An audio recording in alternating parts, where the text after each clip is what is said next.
Pada 10 Juni 1991, JC Dugard yang saat itu berusia 11 tahun diculik saat sedang berjalan kaki menuju halte bus sekolah di dekat rumahnya di South Lake Tahoe, California. Ia disergap oleh pasangan suami istri dan dipaksa masuk ke dalam mobil. Pelaku penculikan adalah pasangan suami istri Philip Garrido dan Nancy Garrido. Philip merupakan seorang residivis kasus kekerasan seksual yang saat itu sebenarnya berada di bawah pengawasan bebas bersyarat.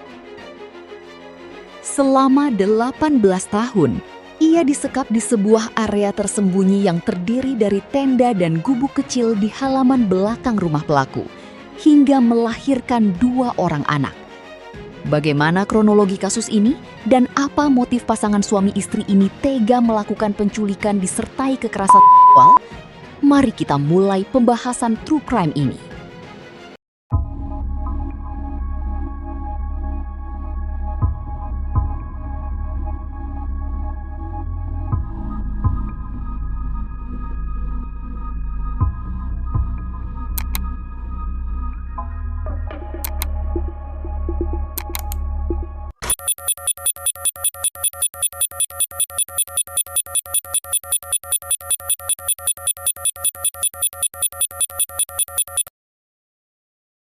JC lahir dari seorang ibu muda berusia 19 tahun bernama Terry. Sejak awal, kehidupan JC tidaklah sempurna. Ia tumbuh besar tanpa mengenal sosok ayah kandungnya, Ken Slayton, yang sudah berpisah dengan sang ibu bahkan sebelum JC lahir ke dunia. Sebagai ibu tunggal, Terry bekerja sangat keras untuk memberikan kehidupan yang layak bagi putri kecilnya. Hubungan mereka begitu dekat. JC tumbuh menjadi anak yang sangat manja dan penuh kasih sayang kepada ibunya. Titik balik kehidupan keluarga ini terjadi ketika Terry menikah dengan seorang pria bernama Carl Probin. Carl, yang bekerja sebagai mekanik, hadir menjadi sosok ayah tiri yang membesarkan JC. Dari pernikahan ini, JC kemudian dikaruniai seorang adik tiri perempuan bernama Shayna. Mengingat lingkungan perkotaan yang mulai tidak aman, keluarga kecil ini memutuskan untuk mencari lembaran baru. Mereka pindah ke sebuah wilayah pegunungan yang sunyi dan damai di Myers, dekat South Lake Tahoe. Di sana, mereka tinggal di sebuah rumah kabin sederhana. Terry dan Carl berharap lingkungan yang tenang ini bisa menjadi tempat terbaik bagi anak-anak mereka untuk tumbuh besar. JC, yang saat itu berusia 11 tahun, mulai beradaptasi dengan sekolah barunya dan menikmati indahnya alam Tahoe. Namun, takdir berkata lain. Lingkungan yang mereka kira aman justru menjadi saksi bisu sebuah tragedi kelam. Tragedi 18 tahun yang menimpa JC Dugard adalah ulah dari sepasang suami istri, Philip Craig Garrido dan Nancy Garrido. Di balik dinding rumah mereka di Antioch, California, pasangan ini menyembunyikan rahasia paling kelam yang tidak pernah diduga oleh lingkungan sekitar. Mereka adalah perpaduan antara seorang predator seksual kambuhan yang manipulatif dan seorang istri yang tunduk secara ekstrim. Philip Garrido lahir pada tahun 1951. Sejak muda, ia dikenal memiliki perilaku aneh dan delusi keagamaan yang parah hingga dijuluki Creepy Phil oleh tetangganya. Philip bukanlah orang baru dalam dunia kriminal. Pada tahun 1976, ia pernah dipenjara karena menculik dan memerkosa seorang wanita. Namun, karena kegagalan sistem pengawasan, ia dibebaskan bersyarat pada tahun 1988. 3 tahun kemudian, dialah yang menjadi otak penculikan JC, menjadikannya budak seks, sekaligus memanipulasinya dengan ancaman psikologis yang kejam. Di sisi lain, ada Nancy Garrido, sang istri, yang lahir pada tahun 1955. Di kehidupan sehari-hari, Nancy adalah seorang asisten perawat medis yang dikenal ramah. Namun di rumah, ia adalah kaki tangan yang kejam. Nancy secara aktif membantu menarik JC ke dalam mobil saat penculikan. Ia membiarkan suaminya menodai JC, membantu persalinan anak-anak JC, dan hidup dalam delusi menciptakan sebuah keluarga bahagia dari hasil kejahatan mereka. Hari itu adalah tanggal 10 Juni 1991. JC Lee Dugard sedang berjalan kaki menuju halte bus sekolahnya. Jaraknya tidak jauh dari rumah, hanya beberapa ratus meter. Ibunya, Terry, mengawasinya dari jendela dengan perasaan tenang yang biasa dirasakan setiap orang tua di lingkungan yang aman. Namun, dalam hitungan detik, ketenangan itu hancur selamanya. Sebuah mobil sedan abu-abu tua mendekat. 2 orang di dalamnya mengincar JC. Sebelum anak itu sempat berteriak meminta tolong, sebuah tangan menariknya ke dalam mobil. Suara ban berdecit memecah keheningan pagi. Ayah tiri JC, Carl Probin, yang mendengar kegaduhan dari kejauhan, sempat berlari keluar dan mencoba mengejar mobil tersebut dengan sepedanya. Namun, mobil itu melesat terlalu cepat, membawa pergi JC ke dalam kegelapan yang akan berlangsung selama hampir 2 dekade. JC yang ketakutan disetrum menggunakan alat kejut listrik oleh penculiknya agar dia tidak melawan. Di dalam mobil itu ada sepasang suami istri, Philip Garrido dan Nancy Garrido. Saat itu Philip adalah tahanan rumah setelah keluar dari penjara. Sebenarnya ia dijatuhi hukuman 50 tahun penjara. Namun, karena cacat dalam sistem pembebasan bersyarat, dia dibebaskan lebih awal pada tahun 1988 dengan status pengawasan ketat. Dia diwajibkan memakai alat pelacak dan dipantau oleh petugas pembebasan bersyarat federal maupun negara bagian. Nancy, istrinya, adalah sosok yang sepenuhnya tunduk dan mendukung setiap penyimpangan suaminya.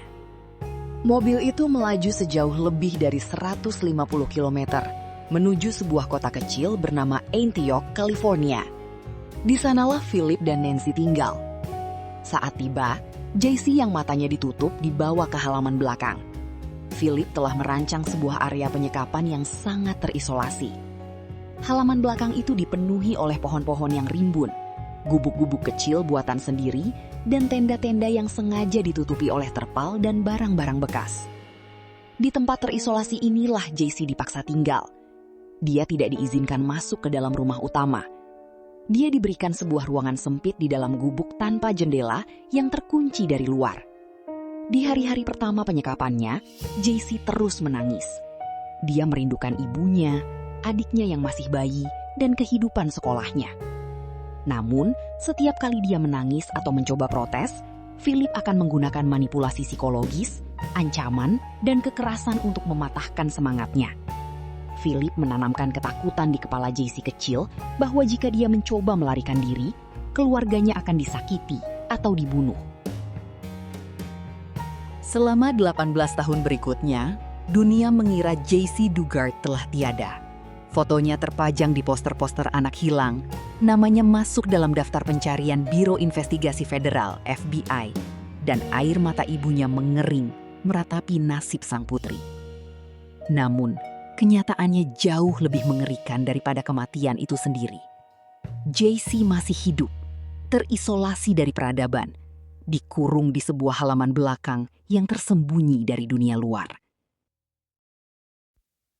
Tahun demi tahun berganti. Anak perempuan yang diculik dengan pakaian sekolah itu perlahan tumbuh menjadi seorang remaja, lalu menjadi wanita dewasa di dalam kurungan halaman belakang. JC kehilangan masa mudanya. Dia tidak pernah menyentuh bangku SMP atau SMA. Dia tidak memiliki teman, tidak tahu perkembangan dunia luar, dan tidak pernah melihat televisi atau membaca berita.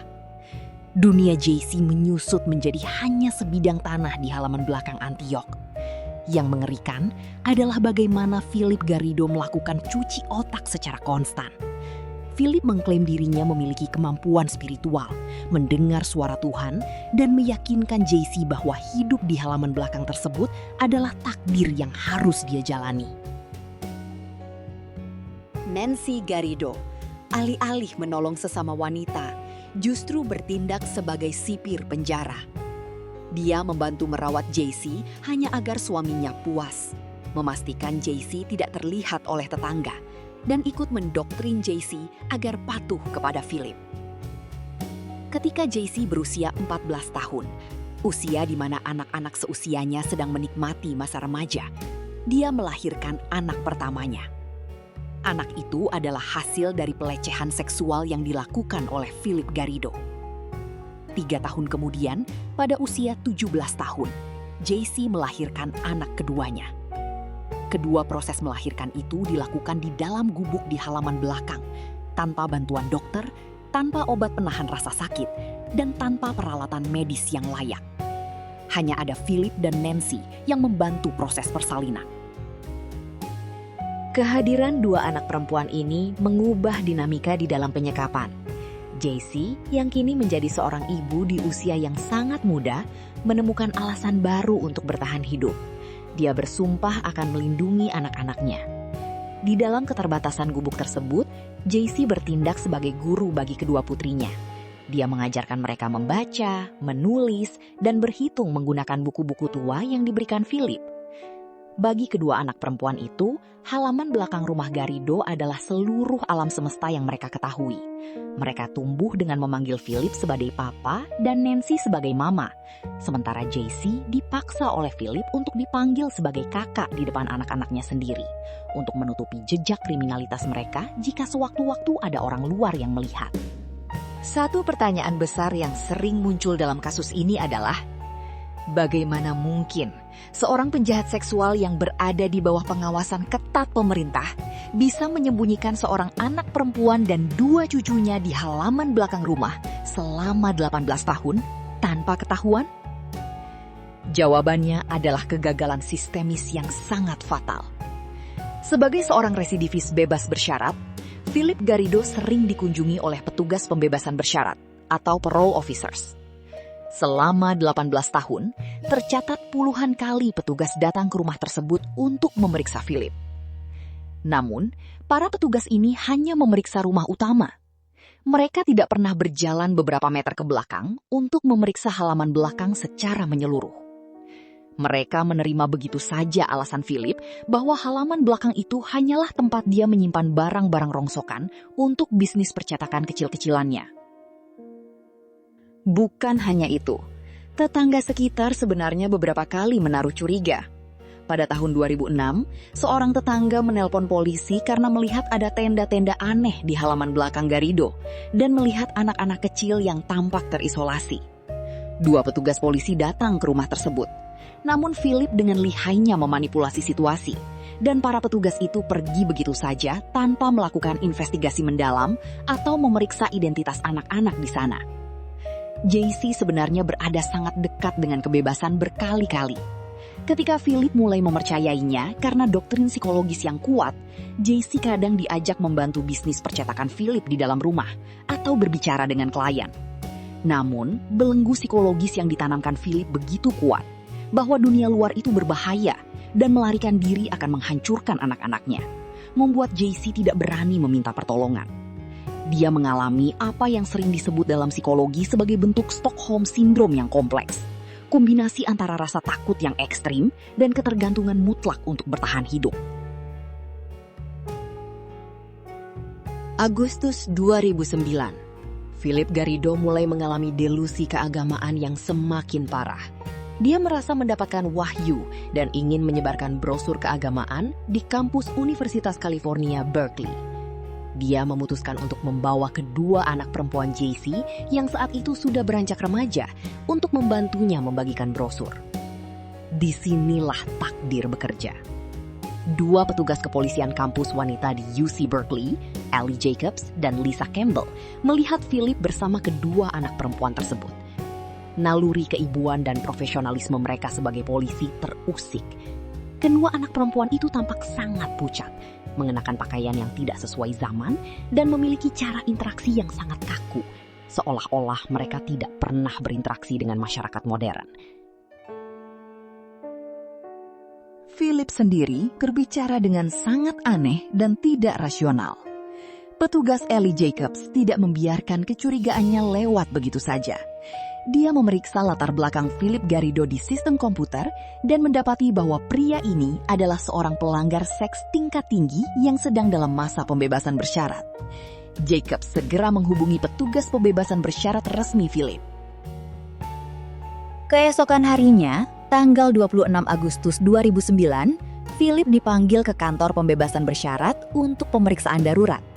Philip datang dan kali ini dia membawa serta Nancy, kedua anak perempuan, dan seorang wanita dewasa yang dia perkenalkan sebagai Alisa, yang sebenarnya adalah JC Dugard. Mereka diinterogasi di ruangan terpisah. Seorang petugas polisi mulai menginterogasi Alisa. Petugas itu menyadari ada yang tidak beres dengan dokumen dan cerita wanita ini. Dengan pendekatan yang lembut namun tegas, petugas itu meyakinkan wanita tersebut bahwa dia berada di tempat yang aman dan tidak akan ada hal buruk yang menimpanya atau anak-anaknya jika dia jujur. Dinding pertahanan psikologis yang menahan JC selama 18 tahun akhirnya runtuh. Dengan suara bergetar, dia menatap petugas itu dan mengucapkan kata-kata yang mengubah sejarah. Nama saya bukan Alisa, saya JC Lee Dugard. Saya diculik 18 tahun yang lalu. Hari itu juga, Philip dan Nancy Garrido langsung diborgol dan ditangkap. Kabar itu menyebar ke seluruh dunia seperti badai petir. JC Dugard yang hilang pada tahun 1991 telah ditemukan dalam keadaan hidup.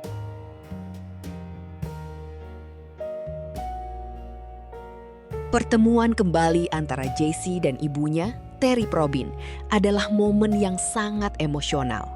Sang ibu yang selama 18 tahun tidak pernah berhenti berharap akhirnya bisa memeluk kembali putrinya, yang kini telah menjadi wanita berusia 29 tahun dan membawa 2 orang cucu bersamanya. Proses reintegrasi ke masyarakat tidaklah mudah bagi JC dan anak-anaknya. Namun, dengan bantuan terapi yang intensif, mereka perlahan bisa beradaptasi dengan dunia modern. Proses hukum berjalan dengan cepat. Menghadapi bukti-bukti yang tidak terbantahkan dan pengakuan langsung dari JC, pasangan suami istri Garrido tidak bisa mengelak. Pada tahun 2011, pengadilan menjatuhkan hukuman. Philip Garrido dijatuhi hukuman 431 tahun penjara hingga seumur hidup. Dia dipastikan akan menghabiskan sisa hidupnya di balik jeruji besi tanpa ada kemungkinan bebas. Nancy Garrido dijatuhi hukuman 36 tahun penjara hingga seumur hidup atas perannya membantu penculikan dan penyekapan. Kasus ini juga membawa reformasi besar dalam sistem pengawasan bebas bersyarat di California. Negara bagian California secara resmi meminta maaf kepada JC dan keluarganya atas kelalaian petugas mereka dan memberikan kompensasi sebesar $20 juta untuk membiayai kehidupan dan terapi pemulihan mereka. Namun, bagian paling luar biasa dari akhir kisah ini bukanlah tentang uang atau hukuman bagi pelaku. Ini adalah tentang apa yang dilakukan JC setelah dia bebas. Alih-alih menyembunyikan diri dalam trauma dan kepahitan, JC memilih untuk bangkit. Dia menulis sebuah memoir yang sangat jujur dan menyentuh berjudul A Stolen Life, Kehidupan yang Dicuri. Dan buku keduanya, Freedom, My Book of Firsts. Melalui buku-buku ini, dia membagikan bagaimana dia menjaga harapan di tempat paling gelap sekalipun. JC juga mendirikan The JC Foundation, sebuah yayasan yang didedikasikan untuk membantu keluarga-keluarga yang mengalami trauma akibat penculikan atau peristiwa krisis lainnya. Kisah JC Dugard mengajarkan kita sebuah pelajaran berharga. Kita mungkin tidak bisa mengendalikan hal-hal buruk atau kejam yang dilakukan orang lain kepada kita. Namun, seperti yang dibuktikan oleh JC, kegelapan seketap apapun tidak akan pernah bisa sepenuhnya mematikan cahaya di dalam jiwa manusia yang menolak untuk menyerah. JC kehilangan 18 tahun kehidupannya. Namun hari ini, dia menjalani sisa hidupnya sebagai seorang pemenang. Seorang ibu yang hebat dan inspirasi bagi jutaan orang di seluruh dunia. Terima kasih telah menyimak kisah ini. Sampai jumpa di kisah mendalam berikutnya.